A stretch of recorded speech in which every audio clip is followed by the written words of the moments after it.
Gracias. Bueno, primero que nada, por supuesto, agradecer a la organización de Perumín, especialmente a los organizadores del Encuentro de Operadores, por permitirnos compartir con ustedes un tema tan sensible y de tanta actualidad como es el relacionado con la aplicación del Convenio 169. Quería, antes que nada, decirles un poco sobre mí misma, a pesar de la información que ya dieron previamente. Tengo efectivamente 20 años trabajando para el sector extractivo, en el sector petrolero, fundamentalmente, y previamente con el Estado, y durante mis años de experiencia he practicado de una manera bastante intensa desde el Estado y desde la industria procesos de consulta participativos con comunidades para obtener aceptación y generar confianza de los proyectos, bien sea medidas legislativas o administrativas que venían del Estado o proyectos relacionados con la industria donde trabajé. Y debo decir que realmente creo que como industria, tanto petrolera como minera, hemos desarrollado una experiencia y un conocimiento en el tema de consulta que no tiene precedentes, y que creo que como industria podemos realmente dar grandes aportes al Estado en este momento tan crítico y tan importante para lograr una consulta válida y legítima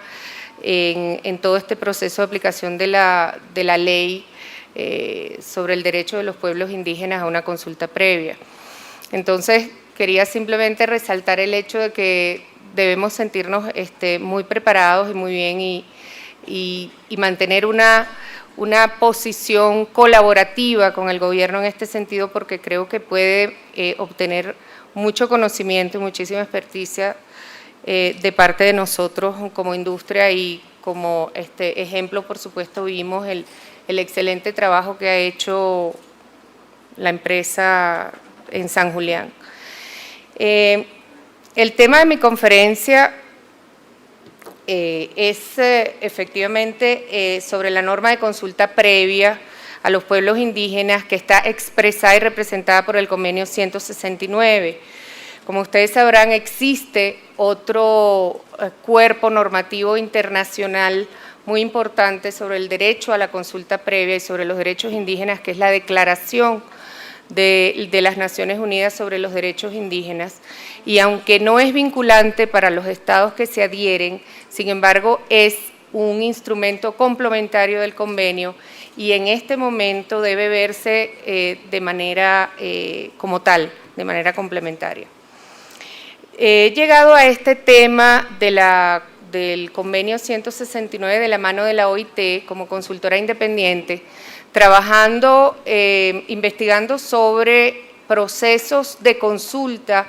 u omisiones de la consulta en 11 países latinoamericanos que han ratificado el convenio, y cuáles han sido las consecuencias y las lecciones que han podido haber sido extraídas, digamos, de ambos escenarios. Inclusive estudié los casos de empresas que de manera voluntaria han aplicado procesos de consulta que han logrado exitosamente darle sostenibilidad social y económica a sus proyectos. Y es a partir justamente de estas lecciones aprendidas que hoy voy a hablarles de lo que he concluido que representa una consulta válida a las comunidades indígenas dentro de lo que es el concepto de aplicación del Convenio 169. En el transcurso de mi investigación para la OIT sucedieron los sucesos de Puno, y mientras yo esperaba el desenlace de las decisiones de aquellos sucesos, me parecía fantástica como experiencia y como coincidencia, porque justamente se me revelaban ante los ojos la hipótesis principal de mi estudio, que era que una consulta válida y legítimamente aplicada a los pueblos indígenas puede ser realmente un instrumento y puede desempeñar un papel decisivo en la prevención de los conflictos. Es común en todos los casos que estudié que la ratificación del convenio por parte de los gobiernos, pero los gobiernos no prepararse para la aplicación del convenio, se ha convertido en una suerte de espada de Damocles para los gobiernos, porque tarde o temprano los pueblos indígenas terminan reclamando el cumplimiento de la ley y de allí justamente se genera el conflicto social que no es específico ni es solamente visible, por supuesto, en Perú, sino que es bastante común en prácticamente todos los países latinoamericanos donde hay actividades extractivas en territorios indígenas. Quisiera destacar, sin embargo, que el Estado peruano, con la aprobación del derecho a la consulta previa, ha dado una buena señal, ha tomado una acción determinante que apunta a no postergar más su deber de consultar a los pueblos indígenas y a comprobar que la consulta de los pueblos indígenas puede ser un instrumento positivo tanto para el Estado como para las empresas, como para las comunidades, y todos vamos a estar realmente muy pendientes de que eso sea así y es necesario un aporte colectivo para darle la oportunidad a este concepto. Durante mi presentación voy a ir sobre los asuntos sustantivos del convenio. Específicamente abordaré sus principios y me concentraré en los temas, en los conceptos de consulta y consentimiento, que son realmente los dos conceptos que más ambigüedad y más confusión han traído en todo lo que es el tema del convenio. Y resaltaré pues cuáles son los aspectos que en función de las lecciones aprendidas hacen de la aplicación del convenio una consulta válida. Esta lámina la preparé para mi público de ayer, que fueron los estudiantes de la Universidad Católica Santa María.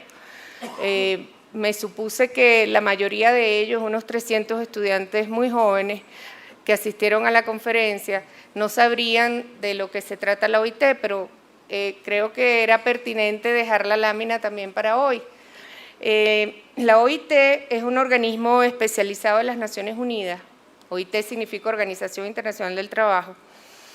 que tiene un gobierno tripartito, una composición tripartita, es decir, en él participan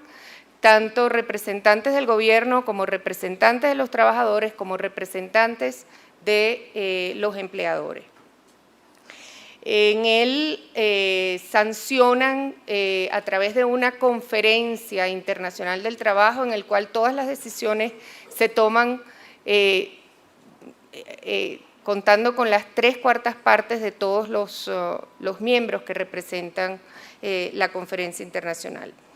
La OIT tiene la particularidad de ser el único organismo de las Naciones Unidas que tiene una función normativa, es decir, los otros organismos de las Naciones Unidas son organismos asesores y que brindan recomendaciones o emiten declaraciones, pero la OIT tiene una función normativa, prescriptiva, y en este sentido es un organismo que emite convenios internacionales o tratados, a los cuales pueden adherirse o ratificar los estados o los gobiernos, y desde ese momento la ratificación del convenio se convierte en una ley del Estado o de la República. Entonces yo creo que este es un importante conocimiento que debemos guardar en mente una vez que nosotros entendamos por qué y de dónde proviene la importancia y de dónde proviene realmente y se origina el convenio 169. No es un convenio venido digamos, de criterios únicamente establecidos por funcionarios o burócratas de un organismo internacional, sino que son procesos que realmente vienen del análisis tripartito de la conveniencia de promulgar un convenio en este sentido.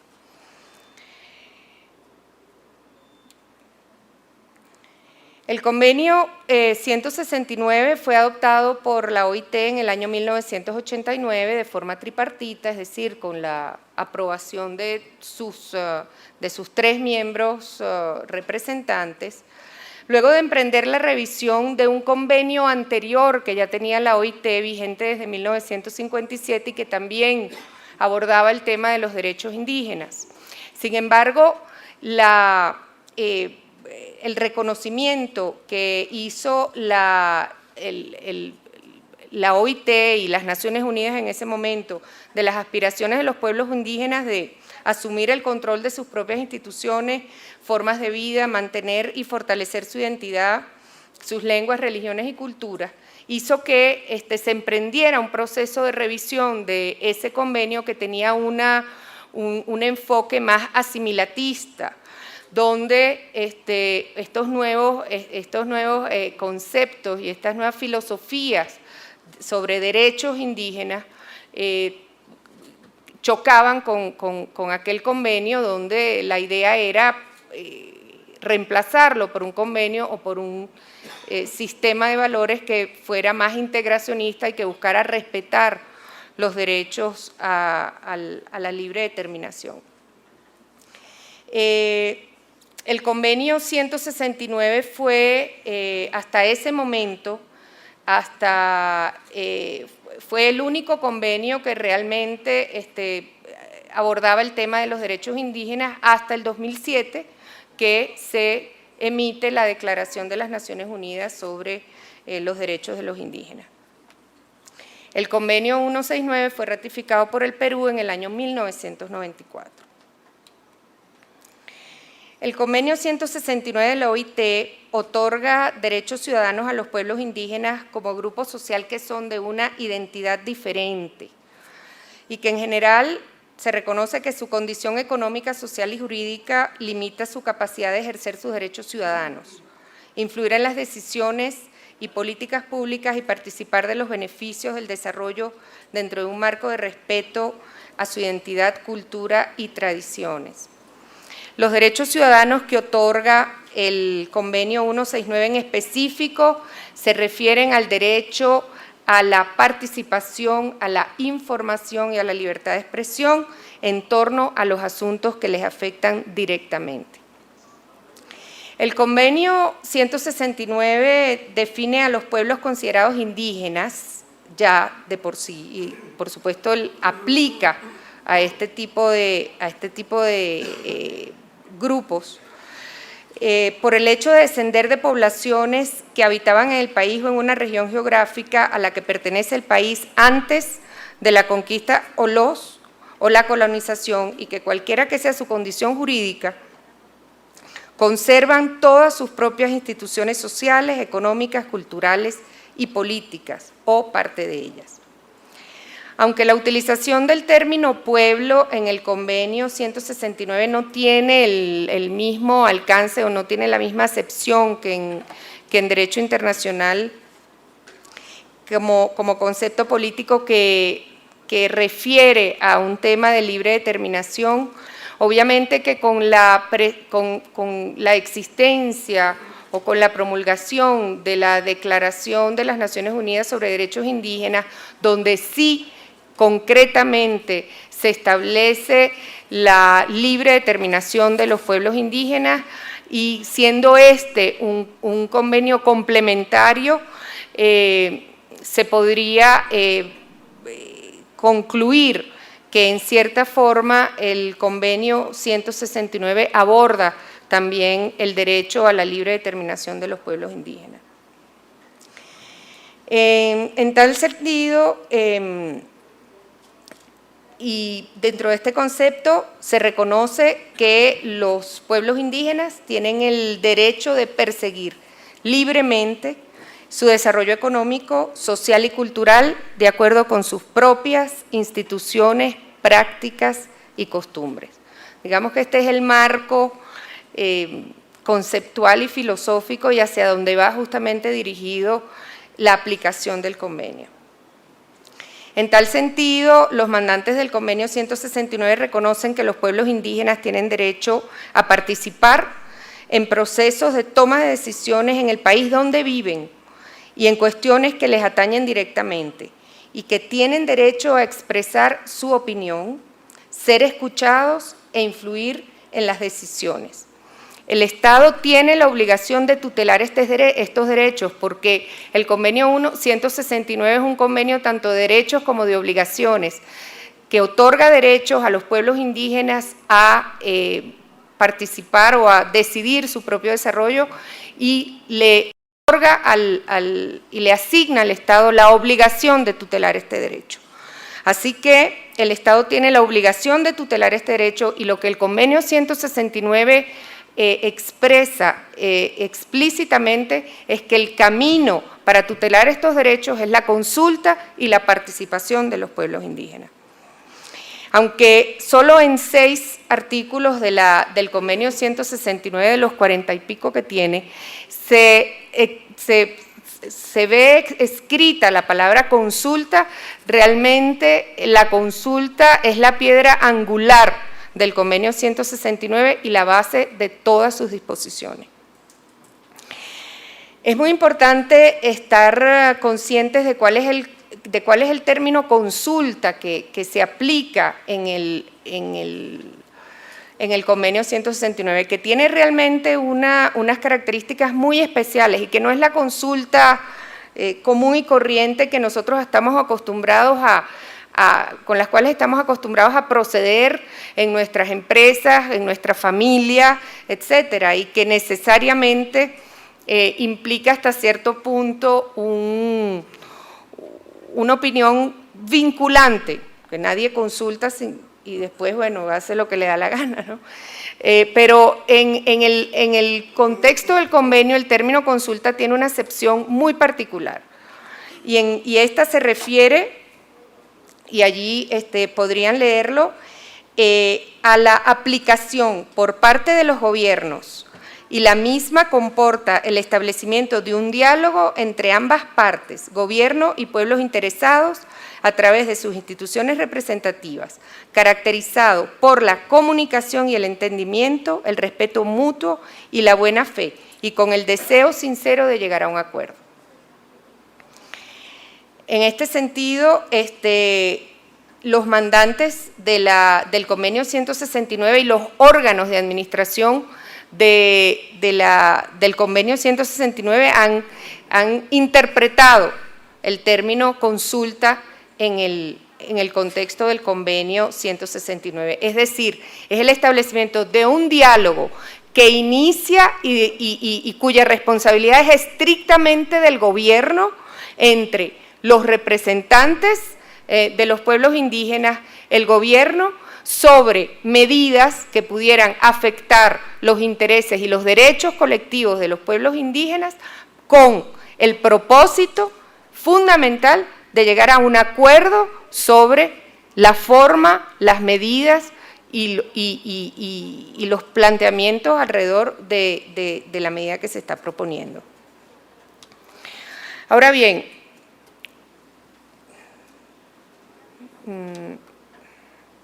no, perdón, estaba pisando el que no era. Ahora, ¿cuándo aplica la consulta a los pueblos indígenas? Es deber de los gobiernos de consultar a los pueblos indígenas cuando sus derechos de propiedad se pudieran ver afectados, sus derechos a la cultura y a la religión se pudieran ver afectados y sus prioridades de desarrollo se pudieran ver afectados. Por tanto, de manera específica, el convenio aplica para garantizar derechos de los indígenas sobre su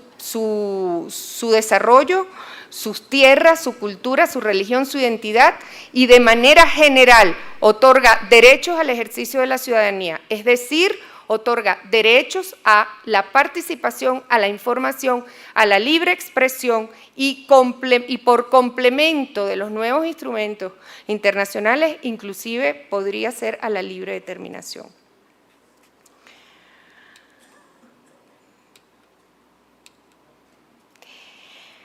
Ahora, sobre el objetivo de la consulta es donde existe realmente una gran ambigüedad y confusión, y es muy interesante que ahora a la luz de la promulgación de la nueva ley, esta ambigüedad pudiera ser resuelta. Persiste, digamos que la fundamentación ya la aclaramos. Se trata del derecho que se otorga a los pueblos indígenas de participar en las decisiones del Estado. La norma internacional requiere que se lleven a cabo consultas especiales y diferenciadas a los pueblos indígenas, y en este sentido es lo que manda el convenio 169. Ahora bien, el objetivo de las consultas a los pueblos indígenas es, sobre proyectos y medidas que les afectan, es con el objetivo de llegar a acuerdos o llegar a un consentimiento sobre las medidas y actividades propuestas. Ahora, el consentimiento al que se refiere el artículo 6 del convenio 169, y es aquí donde aparece expresamente la palabra, tiene sus limitaciones dentro del mismo convenio, y estas limitaciones las expresa explícitamente en el artículo 16 del convenio. El consentimiento al que se refiere el artículo 6 es aquel que se establece y que como vinculante solamente en aquellos casos cuando se considere excepcionalmente necesario el traslado, el desplazamiento, la reubicación de pueblos indígenas, se prevea el vertido de desechos o el depósito de desechos o almacenamiento de desechos tóxicos en territorios indígenas, o se propongan proyectos de escala tal que pudieran poner en peligro la supervivencia de los pueblos indígenas en términos de su cultura, en términos de sus economías, en términos de su identidad. Pareciera comportar pudiera comportar una actitud vinculante frente a estos proyectos, el consentimiento o la anuencia, digamos, de las comunidades para aceptar las medidas. Toda vez que estas medidas, por supuesto, revestirían un peligro a la supervivencia misma a la supervivencia física y cultural de estas comunidades.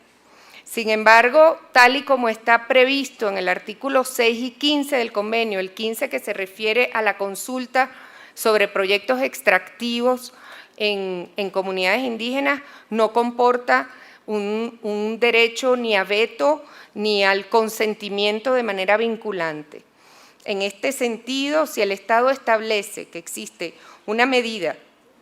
que se fundamenta en los intereses legítimos del Estado y de la sociedad en su conjunto y no se llega a un acuerdo, tanto la parte indígena como la parte estatal tienen la responsabilidad recíproca de entrar en un diálogo de buena fe sobre el proyecto con miras a alcanzar un acuerdo. Y esto lo leo textualmente de lo que han sido las declaraciones, por ejemplo, de los comités de expertos que interpretan el convenio 169 y del mismo relator de las Naciones Unidas, James Anaya, que es el que justamente más visibilidad tiene sobre todo lo que es la discusión alrededor del tema de los derechos indígenas, la Declaración de las Naciones Unidas y el convenio 169. La consulta tiene 4 aspectos claves. Los órganos de control normativo de la OIT que vengo de mencionar, otras instancias internacionales como las Cortes Internacionales, inclusive las Cortes Internacionales, inclusive las Cortes Constitucionales de muchos países que han tenido que decidir sobre temas de consulta, han elaborado progresivamente una jurisprudencia sobre los criterios mínimos y requisitos esenciales de una consulta válida a los pueblos indígenas en virtud del artículo 169, del artículo 6 del artículo 169. Y 4 asuntos son particularmente claves en este sentido. Primero, la responsabilidad de la consulta es del Estado y esta no puede ser delegada a particulares en ningún caso. La consulta debe ser previa,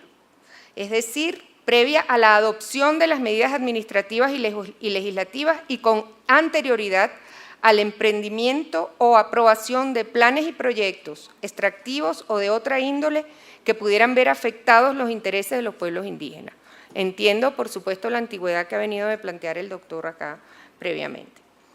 La consulta es aplicable inclusive en ausencia de un marco legislativo interno, es decir, el convenio es autoejecutable, puede ser ejecutado y es suficientemente claro en términos de inclusive procedimientos y alcances, el convenio 169 como para que se aplique en ausencia de una ley o un reglamento, y ese ha sido realmente un reclamo consistente de los pueblos indígenas a lo largo de todo lo que ha sido el proceso de vigencia de los convenios en toda Latinoamérica, y una falsa interpretación del convenio que han tenido los gobiernos, que muchos de los cuales han dicho que no pueden aplicar el convenio 169 porque no existe una ley o porque no está debidamente reglamentado. En realidad, las Cortes internacionales y las Cortes constitucionales han opinado que este requisito no es necesario ni fundamental. Y un cuarto aspecto muy importante que tiene que ver con el proceso de negociación mismo que se establece a través del proceso de consulta dentro del alcance del convenio, es que comporta el deber de acomodar, entre comillas. Acomodar significando que se acomoda a los intereses de los pueblos indígenas y del Estado. De allí el hecho de que la consulta genere o finalice realmente con un acuerdo al que se ha llegado a través de la vía de la negociación que ha comportado necesariamente la acomodación de intereses tanto por parte de los indígenas como por parte del Estado para poder realizar o ejecutar la medida. Esto pudiera comportar, de hecho, medidas de mitigación, alterar los proyectos en cuanto a su concepto original, compensaciones, expropiaciones, indemnizaciones, etcétera, etcétera. Esos son, digamos, los caminos que han identificado las Cortes y que han identificado los países para poder, y que han practicado los países que hasta ahora han pasado por procesos de consulta exitosos en el mundo y que no son muchos, por cierto. En cuanto a lo que se consultan las medidas administrativas, las cuales abarcan las políticas públicas, planes, programas y proyectos que la administración pública adopte. El derecho a la consulta previa para el caso de la explotación de los recursos extractivos es simplemente una medida administrativa más. Las medidas legislativas, por su parte, son las referidas a aquellas que emite el Congreso, el Gobierno central como colegislador y, por supuesto, las entidades autónomas descentralizadas, es decir, los gobiernos regionales y los municipios. En tanto que estas medidas, bien sea administrativas o legislativas, afecten los derechos o sean susceptibles a afectar derechos colectivos de los pueblos indígenas.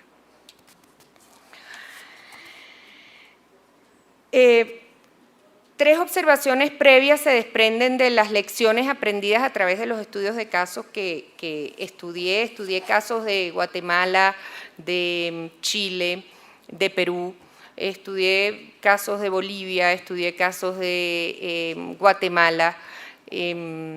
Ecuador,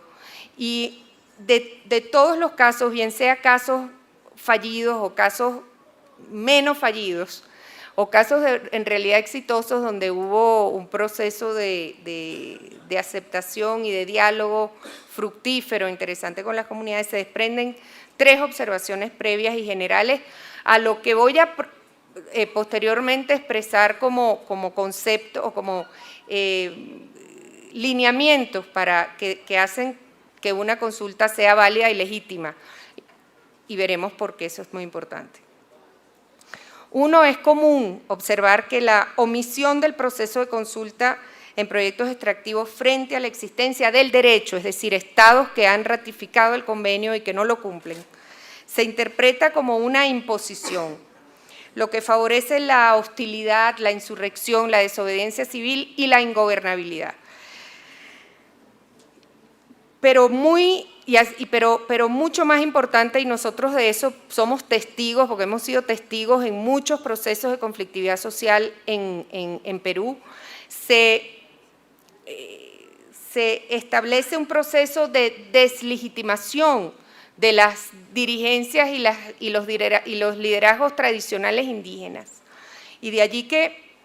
se interprete como que en cada conflicto social hay siempre un oportunista, alguien que está sacando provecho, que está usando, que está provocando, pero en realidad todos estos procesos conflictivos dan pie a que pierdan legitimidad las representaciones indígenas tradicionales, y no solamente esas, pierden legitimidad inclusive las representaciones gubernamentales, y de allí que se produzcan procesos de ingobernabilidad bastante serios y que son característicos de todos estos procesos de conflictividad social, como el que vivimos muy recientemente en Puno. Es bastante evidente que un proceso apropiado de consulta es realmente una oportunidad para prevenir los conflictos sociales y una manera de evitar que las comunidades se vean obligadas a llegar inclusive a las instancias internacionales para poder evacuar sus peticiones, que en muchos casos están legalmente sustentadas y son legítimas desde el punto de vista de la ley nacional expresada en la ratificación del convenio 169. Dos, es importante y es una conclusión general que para que la consulta, para ver beneficios duraderos del proceso de consulta, esta tiene que ser legal y legítima. Es decir, no se pueden tomar los caminos cortos, no se puede pasar por encima de lo que legítimamente es un derecho, ni se puede violentar lo que expresa y explícitamente está convenido en el convenio 169, porque es muy común que a pesar de que los gobiernos inicien procesos de consulta o las empresas unilateralmente o voluntariamente inicien procesos de consulta, la mayoría de todos los procesos de consulta iniciados por los gobiernos, sea colombiano, ecuatoriano, peruano, chileno, boliviano, son impugnados. Y lo que es común también es que las Cortes Constitucionales terminan dándole la razón a los demandantes. O sea, que hay un tema de ilegalidad y de ilegitimación de los procesos de consulta, aunque se pueda observar la buena fe y la buena intención del gobierno y de las empresas de ponerlo en práctica. Entonces, de allí que sea muy importante la claridad sobre cómo y qué es lo que le da validez realmente a las consultas, porque la mayoría de las veces pueden ser impugnadas y la mayoría de las veces pueden tener la razón. Y un punto muy importante, y es una lección general, es que existe, por supuesto, una percepción errónea por parte, sobre todo de los pueblos indígenas, que es de alguna manera alimentada también por los gobiernos y hasta por las empresas, de que el derecho a la consulta es una expresión de un voto a favor o en contra de un proyecto, es decir, de un veto. Y en realidad esa no es la finalidad del convenio como hemos venido discutiéndolo hasta ahora. La finalidad de la consulta es el establecimiento de un diálogo para llegar a un acuerdo. Y la responsabilidad es recíproca para ingresar al diálogo y con buena fe y con la intención de llegar a un acuerdo. O sea, que en ningún momento realmente el convenio, a pesar de que es el convenio lo que se evoca como principio legítimo de las comunidades para pedir la consulta, no es un derecho a veto, no es un proceso de votación, ni tampoco un proceso plebiscitario, como lo hemos visto que sucede en muchos países y como lo que está sucediendo, por ejemplo, en Guatemala, donde hasta ahora se han practicado más de 50 procesos plebiscitarios en comunidades que, por supuesto, han dado como resultado que han rechazado tajantemente las actividades mineras en sus territorios. Y ya vamos a ver por qué y cómo los procesos plebiscitarios pueden ser evitados y la importancia del término y del concepto de consulta válida detrás de todo esto. Uy, siempre aprieto el que no. Entonces ahora veamos, ¿qué hace una consulta válida? Y que yo lo que quiero ahora, después de esta reunión, hay un coloquio sobre la nueva ley del derecho a la consulta previa. Y creo que quisiera que miraran estos ítems que voy a presentar como los que van a ser realmente los desafíos de la reglamentación de la nueva ley y de la aplicación válida y exitosa de la ley en términos de su sostenibilidad y viabilidad social. En primer lugar, y ya lo hemos dicho, ante todo la consulta para que sea legítima tiene que ser previa, es decir, suceder antes de que se dicten las decisiones públicas en territorios indígenas. La consulta no puede ser delegada en las empresas responsables de la ejecución de los proyectos extractivos, ni de ser vista como el proceso que interviene en la ejecución de los estudios de impacto ambiental, ni en el proceso de aprobación de los estudios de impacto ambiental. Al contrario, es un proceso que implica que los pueblos indígenas puedan negociar y discutir con el gobierno para influir en sus decisiones. Entonces, en ningún momento puede ser un proceso posterior, tiene que ser un proceso previo, porque la idea es que los pueblos indígenas puedan participar e influir en las decisiones. La organización de la consulta previa requiere la preparación de un plan que asigna responsabilidades y competencias en el gobierno central. Es muy importante ver cómo el gobierno central se apropia del proceso. Es el líder principal del proceso y ejerce una autoridad sobre el mismo. Se crean capacidades institucionales, por supuesto, es decir, hay recursos humanos capacitados, hay flexibilidad y competencia administrativa para llevar adelante tanto la planificación del proceso como la ejecución del mismo. Y, muy importante, se asignan los recursos financieros suficientes para garantizar los desplazamientos de las comunidades a los sitios donde se van a realizar las consultas. La posibilidad de que las comunidades puedan ejercer sus consultas internas y discutir de manera informada y deliberar sobre los temas que se les están planteando. Recursos para garantizar el desplazamiento y la manutención de estas comunidades en los momentos en que se realiza la consulta. Inclusive la posibilidad de contratar asesores para que ellos puedan mirar y evaluar de una manera más informada los asuntos que se les están planteando. En fin, que es un proceso que requiere, que es oneroso y que requiere contar con financiamiento para que se realice. ¿Por dónde? No veo muy bien. La consulta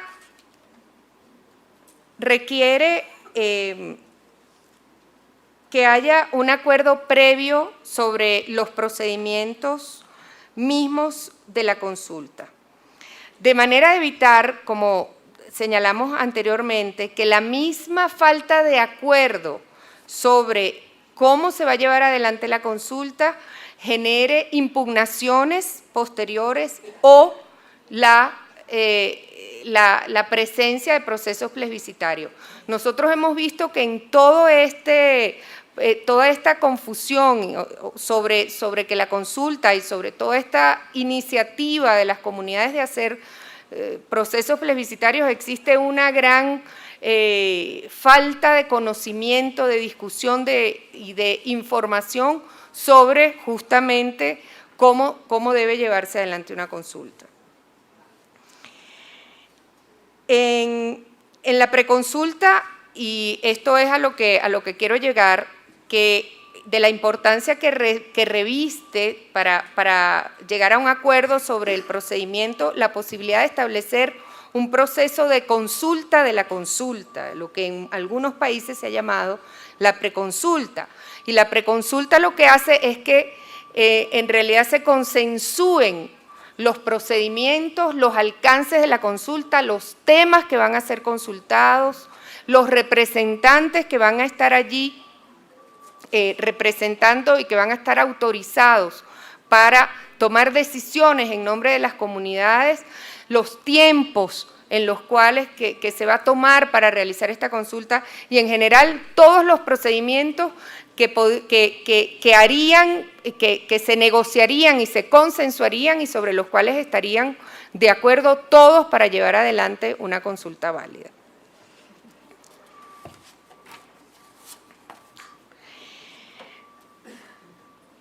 Es muy importante que los procedimientos de consulta tomen en consideración los usos y costumbres de los pueblos indígenas y sobre esto hay consenso,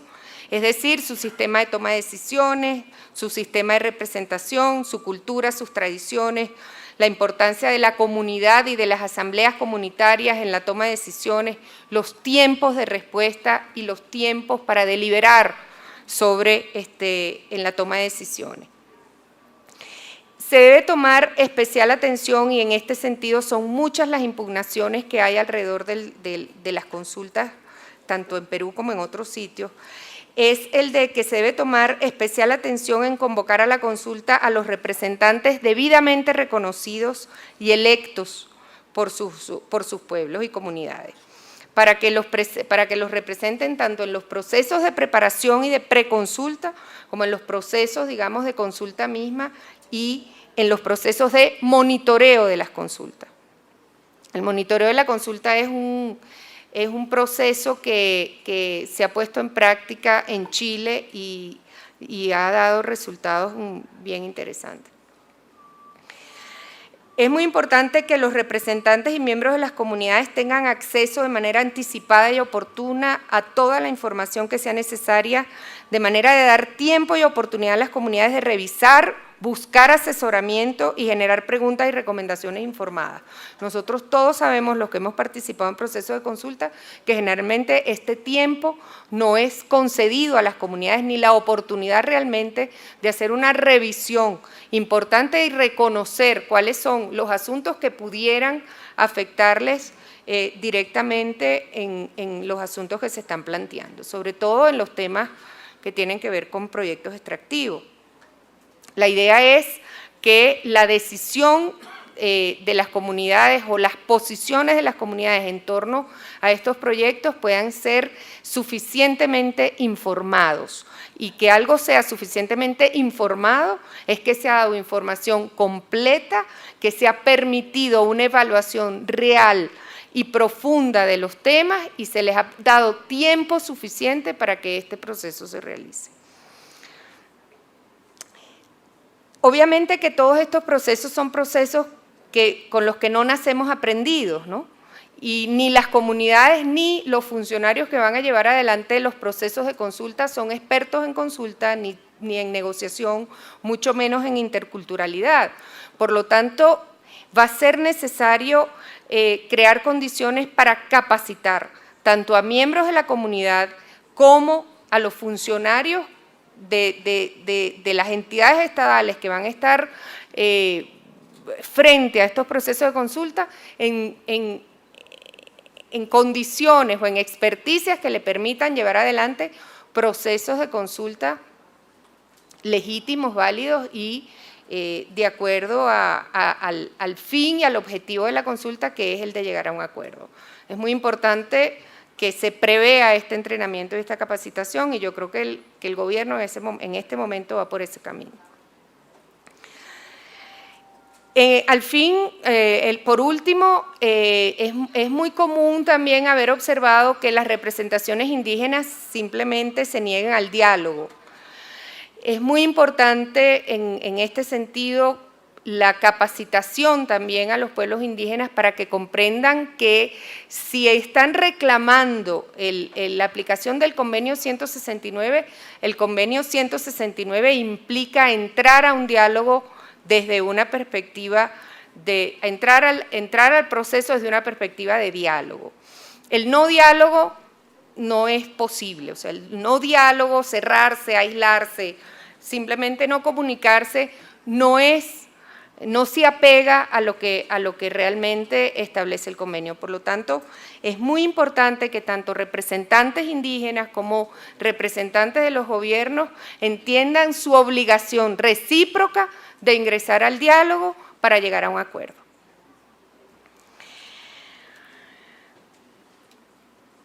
En resumen, una consulta ha concluido cuando los pueblos indígenas han expresado una posición informada, los efectos de la propuesta sobre los derechos, la cultura y las formas de vida de los pueblos indígenas ha sido comprendida y esfuerzos han sido hechos para mitigar esos esfuerzos.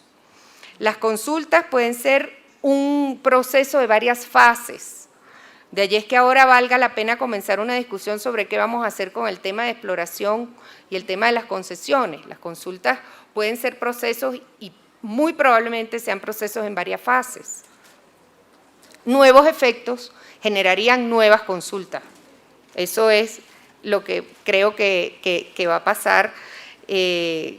necesariamente con el tema de las concesiones mineras. La decisión final sobre la aprobación de la medida le corresponde al Estado, pero esa decisión debe estar fundamentada debidamente y debe tomar en cuenta los puntos de vista y las recomendaciones de los pueblos indígenas y sobre todo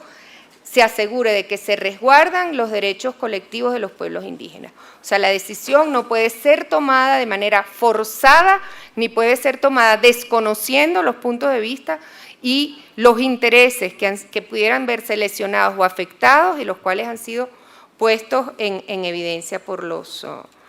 pueblos indígenas. ¿Qué pasa si no se llega a un acuerdo? Este es otro de los grandes aspectos que causan temor dentro de todo este proceso. Ya dijimos que si no hay acuerdo, el Estado debe tomar en cuenta de buena fe la posición y los puntos de vista de los pueblos indígenas. Las Cortes internacionales generalmente han reenviado al gobierno a continuar el diálogo. Las cortes constitucionales generalmente, si no hay acuerdo, es decir, puede pasar que simplemente las comunidades digan no me interesa ese proyecto, no lo quiero, es posible. La idea no se trata ni de imponer el veto ni de imponer la medida, ¿verdad? Pero ¿qué pasa cuando esta decisión la tiene que tomar una corte? En general la experiencia dice que la corte manda a los gobiernos a que continúen conversando y continúen hablando. O sea, las dos partes las pone a continuar la negociación.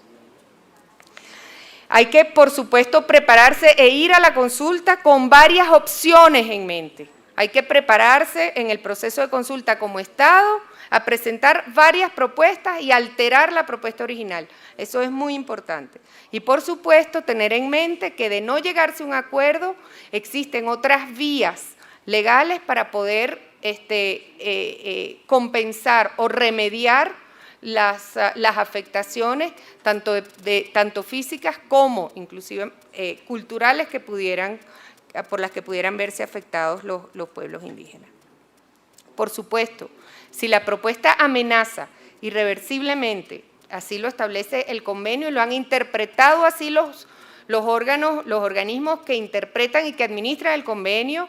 si el proyecto lesiona irreversiblemente los intereses de los pueblos indígenas, este proyecto no puede seguir adelante. Pero esa decisión es una decisión muy borderline, o sea, y es realmente un asunto bien interesante. Finalmente, si un pueblo indígena se opone definitivamente a un proyecto específico, la idea es que estos expresen claramente cuáles son las razones por las cuales ellos se oponen a este proyecto. O sea, tiene que haber también una responsabilidad de parte de la representación indígena de expresar claramente y objetivamente cuáles son esas razones. Y de allí el deber del Estado de acomodar su proyecto de medida a estas preocupaciones y a estos planteamientos. Entonces, es muy importante que se vaya con la idea a la consulta de que lo que la consulta pretende es llegar a un acuerdo. Y que la medida se ejecute. Ahora, se ejecuta comportando necesariamente un acomodo del proyecto original que eventualmente pudiera satisfacer los intereses de los pueblos indígenas.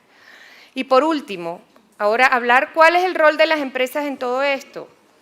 ¿Cuál debería ser el aporte de la empresa y cuál es la responsabilidad en todo este proceso? Ahora que han quedado en el proceso de consulta un poco relevadas de la responsabilidad de ir a los procesos de consulta, cuando hasta ahora ha estado realmente sobre los hombros de las empresas el proceso de consulta y tenerse que batir con las comunidades, a veces de manera muy interesante para poder llevar adelante un proyecto, o que las comunidades acepten los proyectos. Primero que nada, las empresas deben continuar el proceso de consulta con las comunidades. Una vez aprobado el proyecto, superado el proceso de consulta, las empresas deben continuar con un proceso de consulta propio. ¿Por qué? Porque los proyectos con los años también cambian. Y como lo dije anteriormente, o sea, como progresa y como cambian las fases de los proyectos, pudieran generar nuevas afectaciones, nuevas expectativas de afectación, y por lo tanto la consulta sobre los cambios en los términos de cómo progresan los proyectos deben continuar con las comunidades. Eso desde el rol de las empresas, porque las empresas deben reconocer el derecho además legítimo de las comunidades, sean estas indígenas o no, a ser informadas y consultadas sobre asuntos que pudieran afectarlas directamente. Las empresas deben comprender el contexto en el cual se mueven, deben entender que deben adaptarse a ese contexto, deben organizar un gobierno interno dentro de su empresa que permita realmente manejar el tema de las expectativas de las comunidades, organizar sus procesos de inversión social sostenible, sus procesos de comunicación, sus procesos de relaciones con las comunidades, y eso requiere de una preparación, de una planificación y sobre todo de una comprensión del contexto y los riesgos que ese contexto comporta para su negocio y para la sostenibilidad de su negocio. Muchas empresas entran a contextos conflictivos sin reconocer y sin entender el nivel del riesgo que ese contexto significa, y se tropiezan simplemente con unas realidades que, por supuesto, los sorprenden y luego manejan con mucha dificultad. Finalmente, es muy importante que las empresas respeten los sistemas de representatividad de las comunidades. Es muy común ver, y en los estudios y en los casos que yo he visto, cómo muchas veces muchas empresas, tratando de buscar solvencia a sus proyectos, buscan deslegitimizar también a las dirigencias y a las representaciones naturales de sus comunidades. O sea, tienen comportamientos que rayan en lo inético, si es que esa palabra existe, en lo poco ético, y deben ser muy cuidadosas de mantener realmente en ese sentido un comportamiento ético, en no tratar de romper los liderazgos así estos molesten un poco, y no romper la representatividad. Hay que trabajar con los representantes y no tratar de enfrentar liderazgos ni enfrentar comunidades, porque eso al final del día es sumamente negativo. Y es el caso, por ejemplo, de Colombia, donde realmente hay un tema con la mina en Mande Norte, que es realmente un problema serio de gobernabilidad y de enfrentamientos en comunidades, y buena parte de la responsabilidad lamentablemente la tiene la empresa en eso. En sus procesos de due diligence, las empresas deben buscar obtener información de los gobiernos respecto a su solvencia en el cumplimiento del convenio 169. Las empresas no pueden entrar a los países así. Deben entrar a los países exigiendo cumplimiento de los deberes del gobierno sobre asuntos que son sumamente susceptibles de poner en riesgo la sostenibilidad de sus negocios, como es el caso del convenio 169. Muchas empresas ingresan y bueno, sí, hacen un proceso de due diligence, buscan cuáles son los aspectos legales con los que debemos estar conformar, etcétera, pero pocas veces preguntan, y es el caso que conozco directamente, ni siquiera preguntan si es que ha habido consulta previa. Entonces, es un aspecto importante ingresar a los procesos también de licitación y de concurso para proyectos extractivos con un conocimiento de cuáles son los riesgos que tengo si no existe, por ejemplo, la solvencia, y no lo digo por Perú, lo digo ya mencionando todo el contexto internacional, sobre un tema tan delicado y tan sensible como es la aplicación del convenio 169. Y por supuesto, sin menoscabo a la responsabilidad que tiene la empresa de acompañar al Estado en este proceso de consulta. Una vez obtenida la licencia para operar, una vez